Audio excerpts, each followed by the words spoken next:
Di tahun 1870, untuk pertama kalinya salah satu produsen bir di Brooklyn, New York memasang kulkas di gudang penyimpanannya. Hal ini diteruskan dan ditiru oleh berbagai produsen minuman lainnya.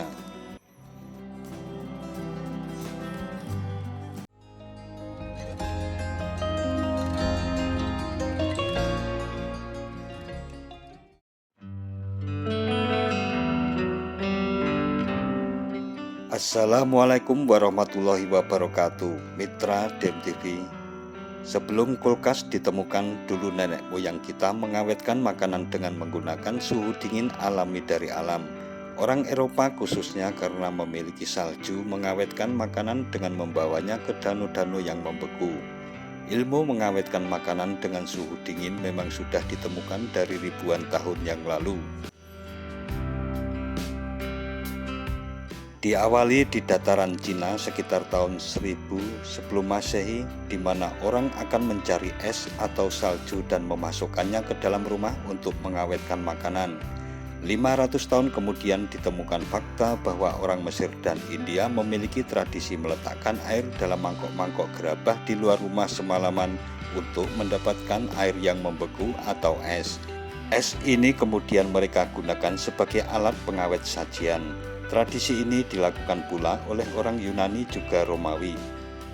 Ketika salju tak ditemukan dalam suatu daerah, orang-orang dari masa lalu ini menggunakan bantuan air dari danau atau sumur yang memiliki suhu dingin alami. Kotak es sederhana yang diisi salju dipergunakan untuk mengawetkan berbagai bahan mineral seperti garam. Kemudian menginspirasi William Cullen, seorang ilmuwan kelahiran Skotlandia.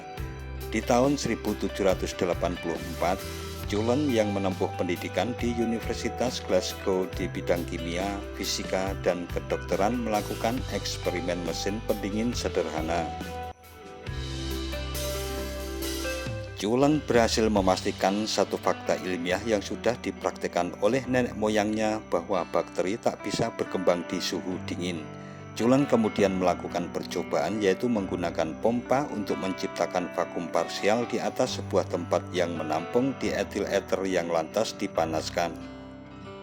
Uap air dari proses pemanasan tersebut ternyata berhasil menciptakan bongkahan es kecil-kecil.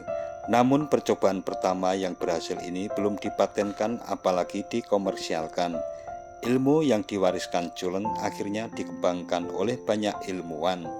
Pertama adalah Oliver Evans, ilmuwan Amerika yang membangun sebuah kotak pendingin dengan menggunakan kompresi uap di tahun 1805. Dilanjutkan pula oleh Michael Faraday di tahun 1820 yang menggunakan amonia untuk menciptakan suhu dingin.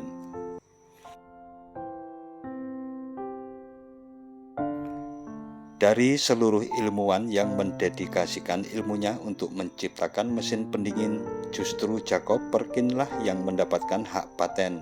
Mitra kerja Evan ini adalah ilmuwan yang membangun teknologi kompresi uap menggunakan cairan amonia untuk menciptakan suhu dingin. Hak patennya ia terima di tahun 1835. Tepat di tahun 1842, John Gorey, seorang dokter berkebangsaan Amerika, juga membangun mesin pendingin seperti milik Evans yang lantas ia gunakan untuk menurunkan suhu panas para pasien demam kuning di rumah sakit Florida. Kulkas temuan Jacob Perkin lalu dikembangkan lebih lanjut oleh ilmuwan Jerman bernama Carl von Linden. Namun untuk metodenya ia memanfaatkan bahan kimia seperti amonia, sulfur dioksida sebagai alat dan bahan dalam membekukan air. Meskipun lemari es buatan Carl von Linden terlihat lebih praktis, namun komposisi bahan kimia yang digunakan untuk membekukan bisa berbahaya dan menyebabkan kecelakaan. Kulkas atau lemari es dari masa ke masa terus-menerus dikembangkan hingga saat ini. Adapun kulkas saat ini banyak menggunakan bahan freon sebagai media pendingin yang diketahui tidak baik untuk lingkungan serta bisa merusak lapisan ozon di bumi. Selanjutnya, teknologi kulkas atau lemari es kemudian menggunakan hidrofluorokarbon atau HFC yang diklaim lebih ramah lingkungan. Semenjak itu, perkembangan mesin pendingin terus berjalan dari tahun ke tahun. Banyak ilmuwan yang menciptakan ilmu-ilmu baru untuk menyempurnakan bentuk dan teknologi mesin pembuat es. Di akhir abad ke-19, popularitas kulkas makin meluas. Di tahun 1870, untuk pertama kalinya salah satu produsen bir di Brooklyn, New York memasang kulkas di gudang penyimpanannya. Hal ini diteruskan dan ditiru oleh berbagai produsen minuman lainnya. Di awal tahun 1920, kulkas sudah memasuki pintu-pintu hunian rakyat Amerika. Kulkas pun terus melaju mengalami perkembangan. Kini untuk menciptakan es, hampir semua mesin pendingin menggunakan media pendingin berupa freon. Nah, mitra DMTV, demikian sejarah awal mula penggunaan lemari es hingga dipergunakan di berbagai industri serta rumah tangga di seluruh dunia. Jangan lupa subscribe dan tekan tombol loncengnya agar tidak ketinggalan dengan video-video terbaru dari DMTV. Sekian dan wassalamualaikum warahmatullahi wabarakatuh.